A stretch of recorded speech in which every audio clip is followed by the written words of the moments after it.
It's not working. Have you? That's not working, is it? It didn't do the countdown. Maybe it did. Hang on, you could be on live, James. Ooh, jeepers. I don't know whether that's going or not. Hang on. Let's just see what's happening here. You was meant to do the countdown, but it didn't, and it's not giving a clock, so it's not on.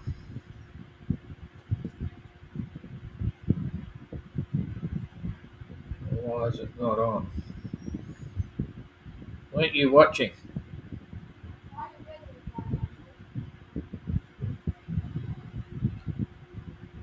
It says it's there, but there's no countdown. That's weird. Okay, so we're live. Okay, I'll go back to the pictures now.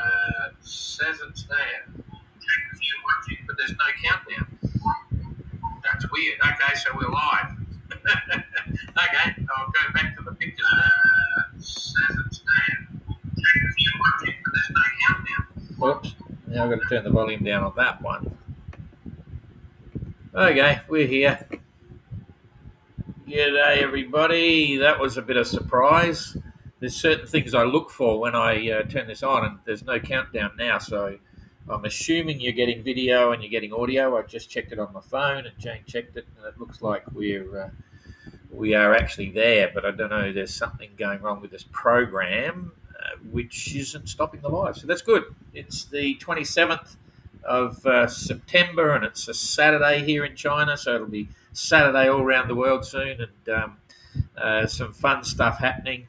I actually had on the start here, if I put that on there, we're actually now 7,000 miles from 7,000? 6,000. Oh, jeepers, now completely lost it because of that little hiccup there. We were 2, 4, 5, 6, I think we're 7,000 miles, or 6,000 miles. Yeah, it's 6,000 miles from Fiji. Just in the last few months, and a hell of a long way from the start in Lagos, if we treat that as the start for the majority of the fleet. Yeah,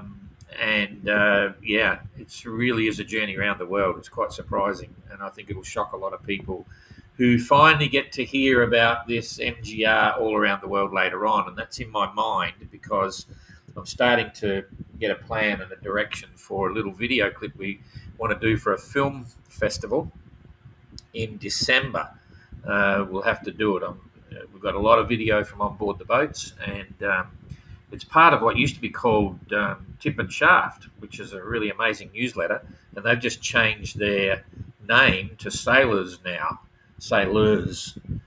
They just made the announcement on Friday night, which was the name of their sort of mobile film festival they do every year. For whatever reason, they've decided to do it, but they're very keen to get something from us on the MGR. And I said, okay, well, the race won't be finished. It'll be part way. They'll be in Cape Town, and now we need to make something. And I've been working out a bit of a script on what we want to say and how we want to put it together. And now I've got to work out how we're going to put it together because it'll take time and so on. But it is an amazing story, and there's still a lot of people that don't know about the MGR, but we're working on that, and I think it'll become self-evident once everyone gets to Cape Town, touch wood, safely, and then there's the last leg up the Atlantic, and then people say, shit, hang on a minute, they've just sailed all the way around the world. So it's a story yet to be told in a strange sort of a way, in that we've been trying to get the press out there, and it's okay, there's a lot of people know about the MGR, but it still hasn't gained the traction that we thought it may have.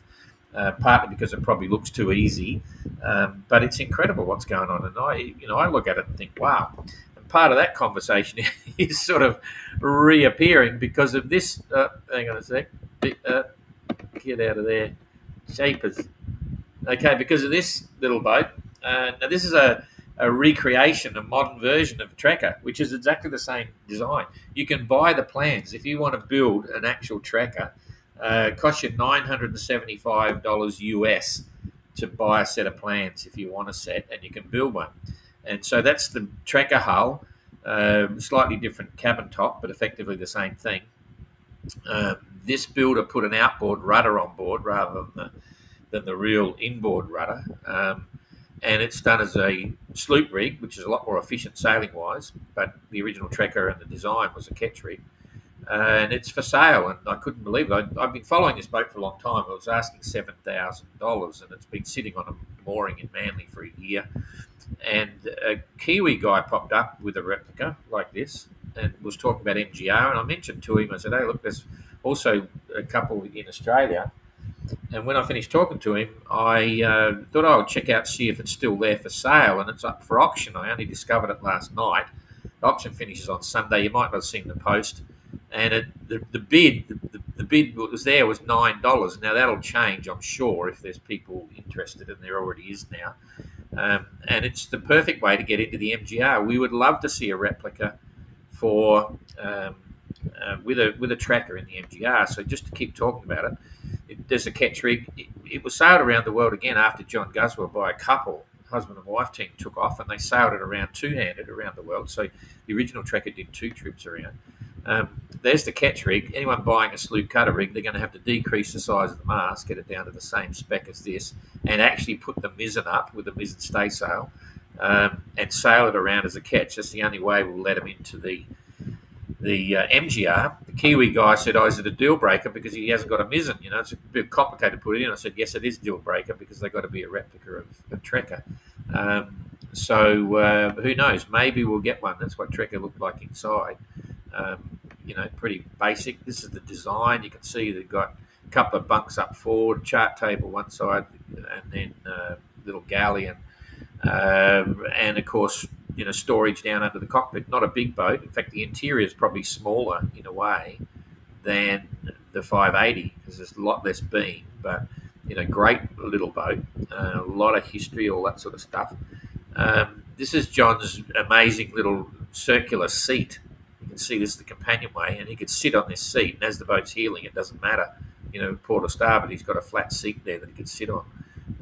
So that's a cool innovation. The companionway hatch is very traditional, storm boards, the sliding hatch, not as good as a dedicated deck hatch, for 360-degree rollovers and stuff. But anyway, he got around the world with that, and it's pretty impressive.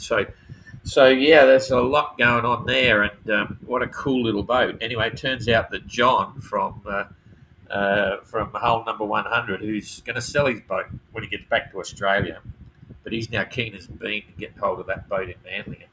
And Gary, our Gary in Trekker, who lives in Sydney, he's back there out of Darwin. He's going to go and look at it tomorrow. There's a public viewing tomorrow, or that's possible. So we'll have to wait and see. But that boat particularly, I know, had a good hull about 9 months ago. It was dry. It was built really well. Nice cap top. It needed varnish back then, and it'll need more varnish now.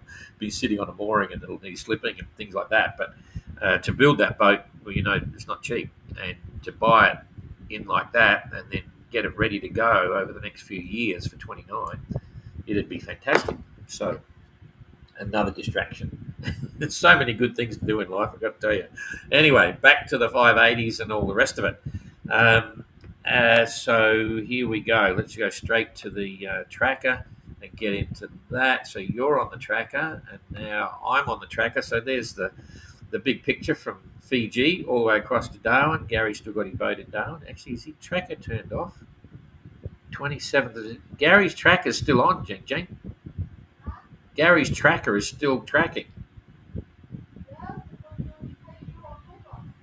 Oh, well, we might as well turn it off now.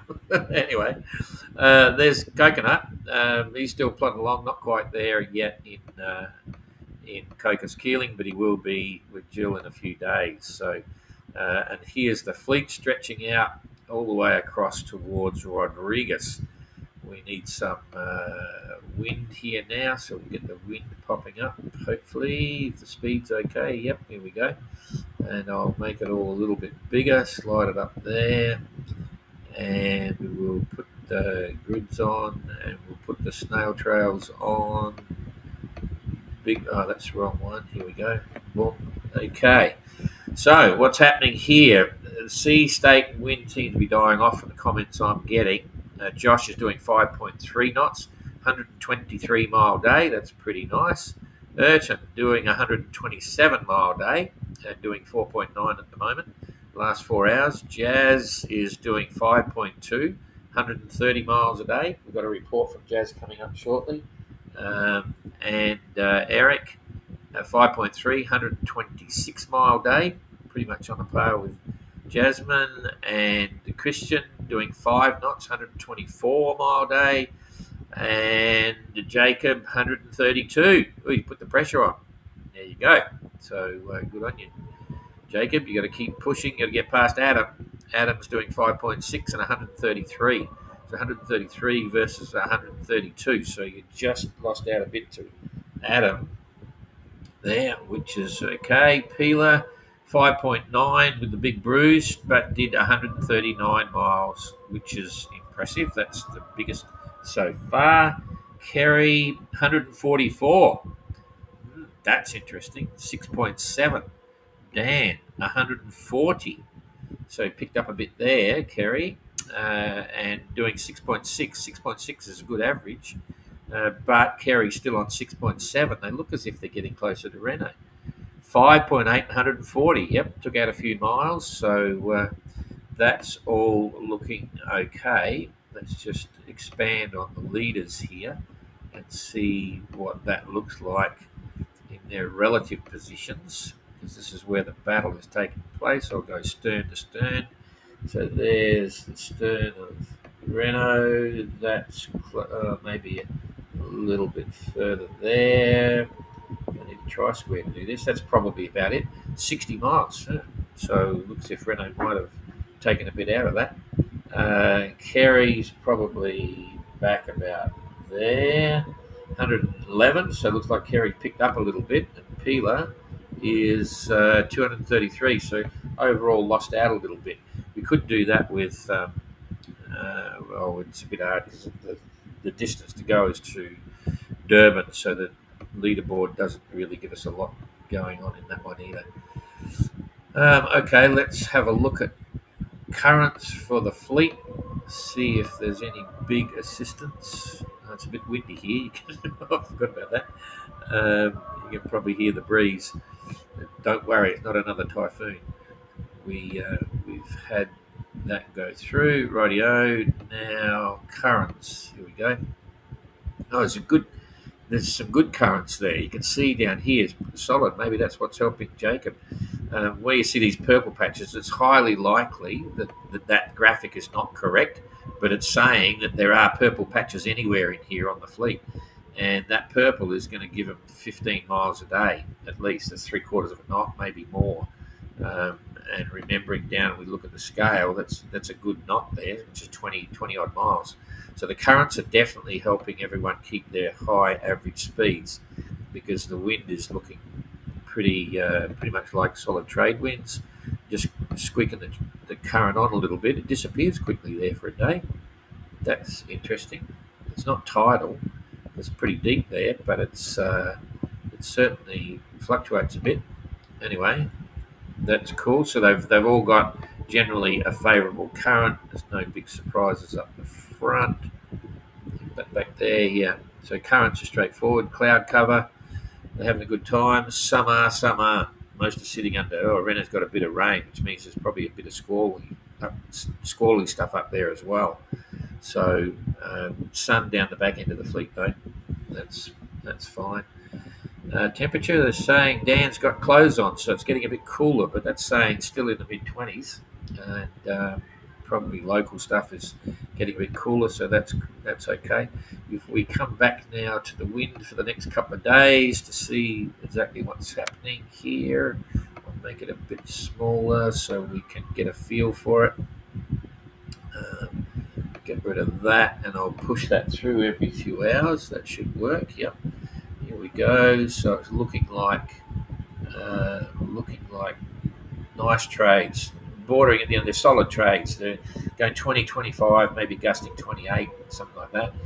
The middle fleet in a couple of days. That's the next day. It's puffing up to, maybe even 30. So the sea will be up. The sea will be back up again. And then Adam was saying he thought it was going to drop down on the weekend, but that's plenty of breeze there. So 8, 9. So Saturday, Sunday is windy. plenty of breeze coming to give them a big push. And that's holding for a couple of days, right where the fleet is. So that high pressure system down the bottom must be reasonably strong. Or it's getting on a squeeze it's getting pushed up by. Let's have a look at this. You can see here. This is, strangely enough, this area of no wind through the middle, going all the way from Perth all the way across the Indian Ocean, is actually a squashed high pressure system, right? It's sort of squashed, so there's a bit of a squeeze, which is being caused by all of these systems down south. And you can see I won't call it a ridge, but it is sort of a ridge going from the bottom of Madagascar all the way across here. So that's creating a squeeze, which is increasing the strength of the trades up the top here a little bit. That's a layman's language on why there's that extra wind. Boy, you can see some fun stuff happening down the bottom there of Africa. While we're all concentrating and thinking about what's coming next, you can see they're slowly getting close to Africa. Okay, how far they got to go. So the lead pack to Port Martin now got 750 miles to go. Then it's only, I was going to show you the anchorage at Port Martin, which I will in a minute. Only about 350 over to Port Louis from there. So that's pretty quick. So yeah, we can. What I was going to do was just roll the weather through a few days. There's 3 days, 4, 5. A big patch there. That's a nice sail to go around there to Africa. The weather should be getting progressively better as the weeks go by. Now they should be less extreme on the coast and all that sort of stuff. Because December is the month to go around the bottom of Africa, and that's the timing we work for. Oh, there's a big headwind popping up there, but it's solid headwind. But it's all good breezes up here going down to Durban. So we'll keep an eye on that. And for now, I'm going to zoom right into to Port Martin so you can see what their approach is going to be and how they finish off Port Martin. I can give you as we get closer, I'll put a picture up there of the finish line. Here it is. This is apparently, Renault's looking forward to being there, that's for sure, because he was there when he sailed around the world with his family. So here's the story. There is, if I go back one, you can see there's a bit of a depression here, a bay. If the wind's coming from the southeast, it's protected. The top of the island, so the sea should drop back. And there's some reefs that come around off this headland here. There's the one reef there. There's a bit more coming out here, and there's a bit more out there. So the finish line is actually, I think I'd have to have a look now. I forget. I think it's a latitude line. There's a latitude line just out here, so that they can come around, which has got a close-off piece. I think we say from X and Y longitude. This is the latitude, and I think they come around. They can cross the finish line. And once they've done that, it's up to them what they want to do, because you can't come in this channel into the main port, until daylight hours. So what they could do is they can either hang out offshore once they cross the finish line, once they're there, depending on the weather, or you could come in here at night time and slowly sneak up with your echo sound and drop the anchor somewhere in the lee of these reefs here and wait until daylight. And then once daylight turns up, this has got channel markers on it, and they'll come in here, and you can actually tie up to the wharf if you wanted to. It should be very little. You can see a couple of boats anchored in here. You can anchor in here, but you're not allowed through that gap until daylight. It's part of the port rules. So they'll finish the race outside, and then make their way in. So that's the plan there, I think. And apparently it's a pretty interesting place. It's another experience. So we'll have to wait and see what they say. Okay, I think we've done everything we need to do there. So I'm coming back here, and we'll say good day to a few people. Yep, I'm back. So get rid of that. Okay. Oh, I better got to read you the messages, updates. Jeepers, I nearly forgot. We've got a couple here. Renault, we did Renault. Pilo, we did Pilo. What a photo.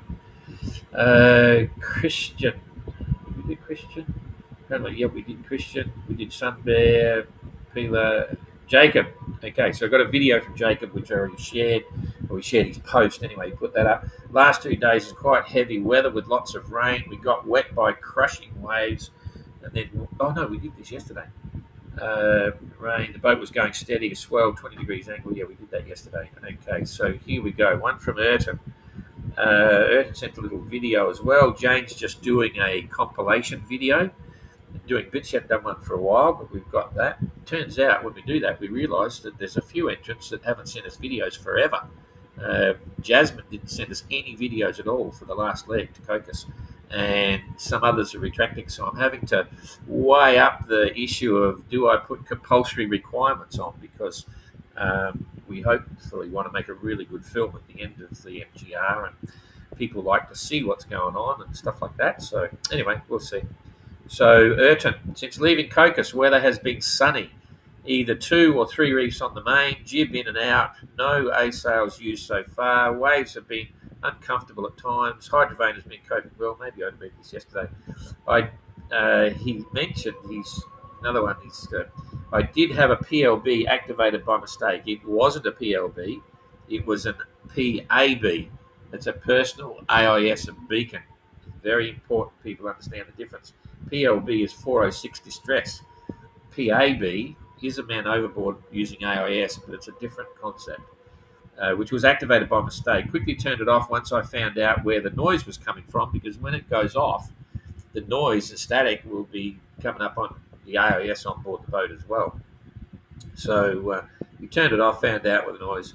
They have short range, but still in Falmouth Coast Guard, just in case it was picked up from a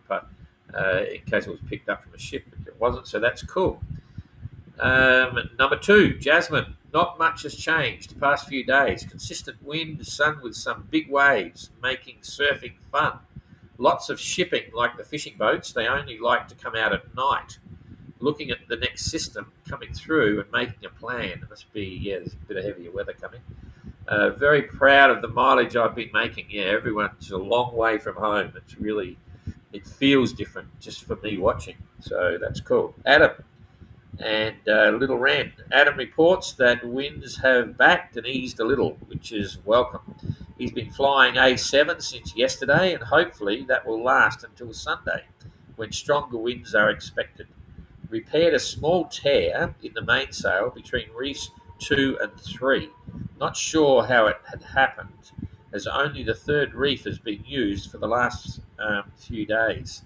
So when you hear about things like that, once again, it's possibly the sun on the fabric, but makes life interesting for the future. So all pretty cool.